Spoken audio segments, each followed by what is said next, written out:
আসসালামু আলাইকুম প্রিয় ভিউয়ার্স। আজ আমাদের গ্রামের মসজিদে সবাই মিলে একসাথে ইফতার করলাম। পবিত্র রমজান রহমত, বরকত এবং ক্ষমার মাস। এই মাস আমাদের শেখায় ধৈর্য, ত্যাগ আর একে অপরের পাশে দাঁড়াতে। গত বছরের ন্যায় এবারও আমাদের মসজিদে প্রতিদিন ইফতার মাহফিলের আয়োজন করা হয়েছে। গ্রামের মানুষ নিজ নিজ দায়িত্বে একজন করে সাধ্যমতো ইফতার মাহফিলের আয়োজন করে থাকেন। আসরের নামাজ শেষ হতেই শুরু হয়ে যায় ইফতার সাজানোর প্রস্তুতি। আমাদের সাথে ছোট ছোট ছেলেরাও আনন্দের সাথে কাজে যোগ দেয়। দেখতেই পাচ্ছেন তারা কতটা আনন্দের সাথে প্লেটগুলো পরিষ্কার করছে। ইফতারের খাবারগুলো বাড়ি থেকে প্রস্তুত করা হয়, এরপর মসজিদে নিয়ে আসা হয়। খেজুর, মুড়ি, ছোলা, পেঁয়াজু, বেগুনি এবং নানা রকম ফল দিয়ে এক একটি প্লেট সাজানো হচ্ছে। এদিকে শরবতও প্রস্তুত করা হচ্ছে। সারাদিন রোজা রাখার পর ইফতারে এক গ্লাস ঠান্ডা শরবত সত্যিই অনেকটা তৃপ্তির বিষয়। মহল্লার মানুষ একে একে চলে এসেছেন। সবাইকে ইফতারের প্লেট দিয়ে দেওয়া হচ্ছে। ছোট বড় সবাই মিলে মসজিদের মেঝেতে পাশাপাশি বসে আছে। কোনো ভেদাভেদ নেই, নেই কোনো অহংকার। সবাই এক কাতারে, এক উদ্দেশ্যে। ছোট ছোট বাচ্চারাও এসেছে, তাদেরকেও ইফতার দেওয়া হলো, যেন তারা বাসায় গিয়ে স্বাচ্ছন্দ্যে খেতে পারে।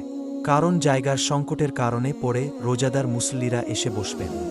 আগামী বছর এর মধ্যে কেউ থাকবে কি থাকবে না এর কোনো গ্যারান্টি নেই। শেষ রমজানে আমাদের আয়োজনটা একটু স্পেশাল থাকে, কারণ ওই দিনে ঢাকা থেকে অনেকেই ঈদ করার জন্য গ্রামে চলে আসে। ছোট বড় মুরব্বি, চাকরিজীবী, ব্যবসায়ী, স্টুডেন্ট সবাই মিলে শেষ ইফতার মাহফিল আয়োজন করা হয়। ইফতারের কিছু সময় আগে আমরা সবাইকে শরবত দিয়ে দিচ্ছিলাম।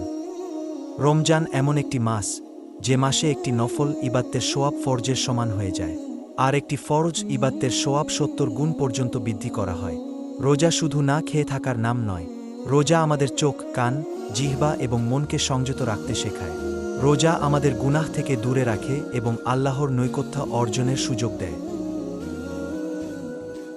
এরপর হুজুর দোয়া শুরু করলেন, হে আল্লাহ, আমাদের রোজা কবুল করুন, আমাদের সকল গুনাহ মাফ করে দিন।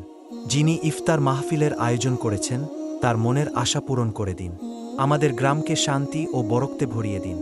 দোয়া শেষে ইফতারের সময় হয়ে যায়। আজানের ধ্বনি ভেসে আসতেই বিসমিল্লাহ বলে সবাই ইফতার শুরু করলাম। একসাথে ইফতার করার এই আনন্দ ভাষায় প্রকাশ করা যায় না। রাসূল সাল্লাল্লাহু আলাইহি ওয়াসাল্লাম বলেছেন, যে ব্যক্তি ঈমান ও সোয়াবের আশায় রোজা রাখে তার পূর্বের গুনাহসমূহ মাফ করে দেওয়া হয়। রাসূল সাল্লাল্লাহু আলাইহি ওয়াসাল্লাম বলেছেন, যে ব্যক্তি কোনো রোজাদারকে ইফতার করায় সে রোজাদারের সমপরিমাণ সোয়াব পায়, তবে রোজাদারের সোয়াব থেকে কোনো অংশ কমানো হয় না। এজন্য ইফতার করানো শুধু একটি আয়োজন নয়, এটি একটি